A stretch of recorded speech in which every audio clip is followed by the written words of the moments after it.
नमस्कार, हरे कृष्णा, राधे राधे, जय श्री कृष्णा। नमस्कार, सुस्वागतम, वेलकम, अभिनंदन। मैं हूं आपके साथ आपकी अपनी होस्ट डॉक्टर वायरा की। आपका स्वागत अभिनंदन करती हूं आपके, मेरे और माता रानी के इस खूबसूरत से यूट्यूब चैनल पर। ओए हुए, कैसे हैं आप? आज हम कृष्ण जन्माष्टमी के बारे में बात करने, लेकिन किसी ने मुझसे कहा धन में वृद्धि के योग हो और देवी लक्ष्मी घर से बाहर ना जाए, कृष्ण जन्माष्टमी पर आप राखी जी कुछ ऐसा उपाय बताएं। तो फिर मैंने सोचा चलिए कृष्ण जन्माष्टमी पर धन लक्ष्मी के लिए हम कोई उपाय बता देते हैं। अगर तमाम कोशिशें करने के बाद भी आपके घर में कमाई नहीं बढ़ रही है, लाख कोशिश करने के बाद भी आपकी सैलरी नहीं बढ़ रही है, पैसा घर में आता ही नहीं है, तो कृष्ण जन्माष्टमी वाले दिन 7 छोटी कन्याओं को अपने घर बुलाइए। उत्तम तो ये होगा कि मखाने की खीर बनाकर इन बच्चियों को खिलाई जाए।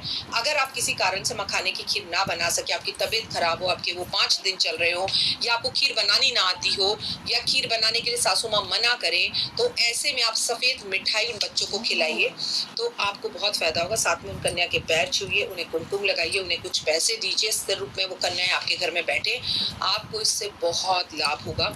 और ये उपाय आप हर जन्माष्टमी पे कर सकते हैं। नारियल और बादाम का उपाय बताना चाह रही हूँ।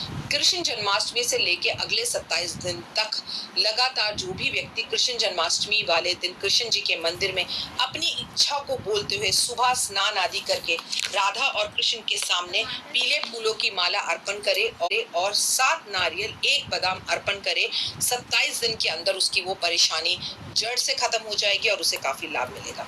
सुख समृद्धि पाने के लिए कृष्ण जन्माष्टमी वाले दिन अपने माथे पर आपको चंदन और केसर युक्त टीका माथे पर लगाना चाहिए। चंदन और केसर को अपने हाथ में लेके इस जगह पर लेकर हथेली में लेके पहले राधा और कृष्ण को लगाना चाहिए, उसके बाद इस उपाय को करना चाहिए। और ये केतु का सबसे बड़ा उपाय है, क्योंकि ऐसा करने से मन शांत होगा। केले के पौधे पर भी आप ये बिंदी लगा सकते हैं। अगर आप केले के पौधे पर ये बिंदी लगाते हैं तो इससे आपको बहुत लाभ होगा। लेकिन एक बात याद रखिएगा, कृष्ण जन्माष्टमी वाले दिन 2 पेड़ जरूर लगाएं, चाहे शम्मी का लगाएं, चाहे बेलपत्र का लगाएं, चाहे केले का लगाएं, चाहे पीपल का लगाएं, चाहे बरगद का लगाएं। इससे भी आपको बहुत लाभ होगा, धन में वृद्धि होगी, व्यापार अच्छा चलेगा और घर में सुख सुविधाएं आनी शुरू हो जाएंगी। कृष्ण जन्माष्टमी वाले दिन भगवान को पान के पत्ते पर राधा लिखकर, अब आप 108 पान के पत्ते ले लें और चंदन से या लाल रंग के स्केच पेन से राधे राधे राधे राधे या कुमकुम से राधे राधे लिखकर उनको फिर एक धागे में बांधकर उसकी माला बनाकर जो कृष्ण जी को पहनाकर आता है, उसके घर में से धन, वैभव, लक्ष्मी, मान, सम्मान, प्रतिष्ठा, कभी उसका घर और दौलत छोड़कर नहीं जाते। उनके जीवन में सुख सुविधाएं। अपने घर में सुबह, दोपहर, शाम, रात 4 टाइम पर शंख कृष्ण जन्माष्टमी पर जरूर बजाना है। पहले तो आप सुबह 4 बजे बजा दीजिए, फिर आप इसे दोपहर 12 बजे बजा दीजिए, शाम को 4 बजे बजा दीजिए, उसके बाद रात्रि 12 बजे कृष्ण जी के जन्म होने पर बजा दीजिए। आपको इससे बहुत फायदा होगा।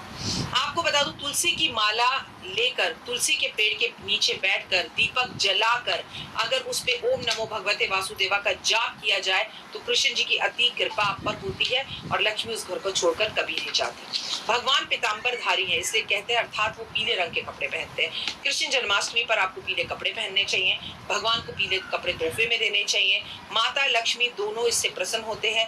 रात को 12 बजे जो पंच जो हमारा चीजें होती हैं, दूध, दही, शहद, घी, चीनी, दूध, दही, शहद, घी, इनसे भगवान का अभिषेक करता है, ब्राह्मण को बुलाकर घर में रात्रि 12 बजे करता है, उसके जीवन में कभी किसी तरह के कष्ट और तकलीफें नहीं आ सकती। जो रात्रि 12 बजे तुलसी के सामने दीपक जलाकर 108 परिक्रमा तुलसी की करता है, परिवार के साथ करता है, अकेले करता है, उसके जीवन में कभी किसी चीज की तकलीफ या कष्ट नहीं आ सकते। आप सभी को कृष्ण जन्माष्टमी की हार्दिक शुभकामनाएं।